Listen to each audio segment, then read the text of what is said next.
Shana Tov Mvorechad à toutes et à tous, en espérant que les fêtes de Rosh Hashanah se sont bien passées. Et nous sommes déjà de jeudi, donc nous nous rapprochons de ce Shabbat Shuvah, le Shabbat qu'il y a entre Rosh Hashanah et Kippour, avec cette paracha de Vayeler, où nous donnons la dernière des 613 misot, d'écrire un Sefer Torah. On nous explique, on nous enseigne que la Torah dit via Talachem Kidvu et Ashira, le chant, qui correspond à toute la Torah, et que chaque juif a le devoir d'écrire son propre Sefer Torah. Le Talmud affirme que même si quelqu'un hérite d'un Sefer Torah d'un ancêtre, il doit en écrire un pour lui-même. Les commentateurs expliquent cette halakha de diverses façons. Par exemple, que cette misa nous apprend qu'il ne suffit pas d'observer la Torah par habitude, parce que nos parents nous ont élevés dans l'observance des commandements, mais que nous devons créer notre propre lien avec Dieu par une reconnaissance, une appréciation sincère de la Torah.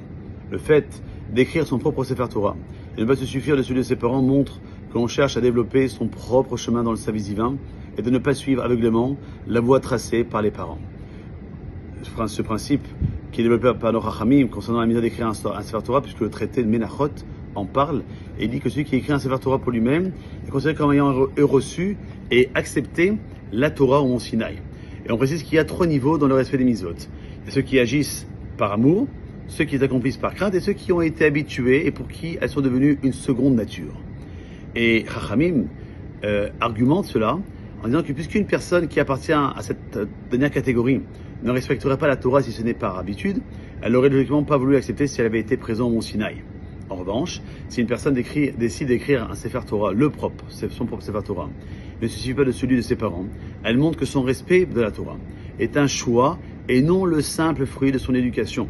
Ainsi, si elle avait été présente au Mont Sinaï, elle aurait accepté la Torah à nouveau, elle n'aurait pas eu besoin d'être forcée à le faire.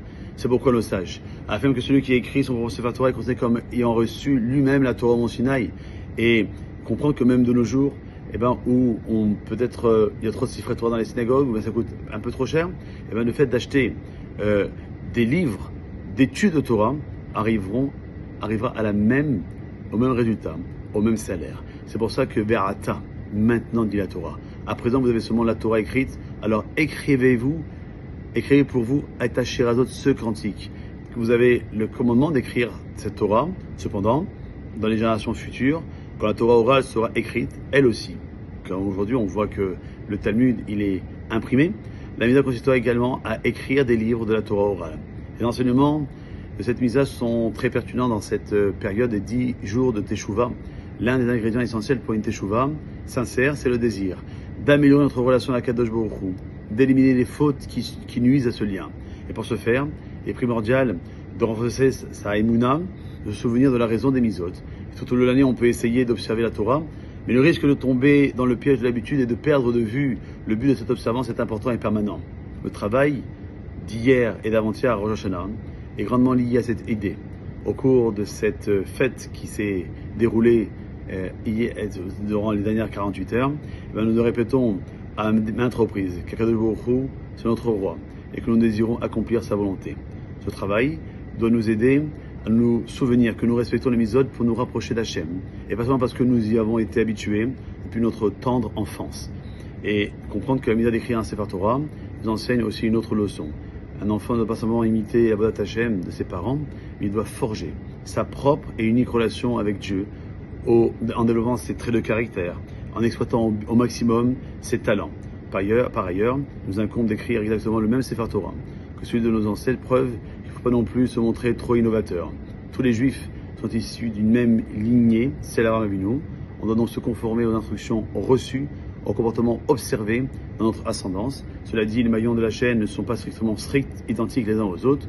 Nombreuses sont les façons de maintenir ces traditions.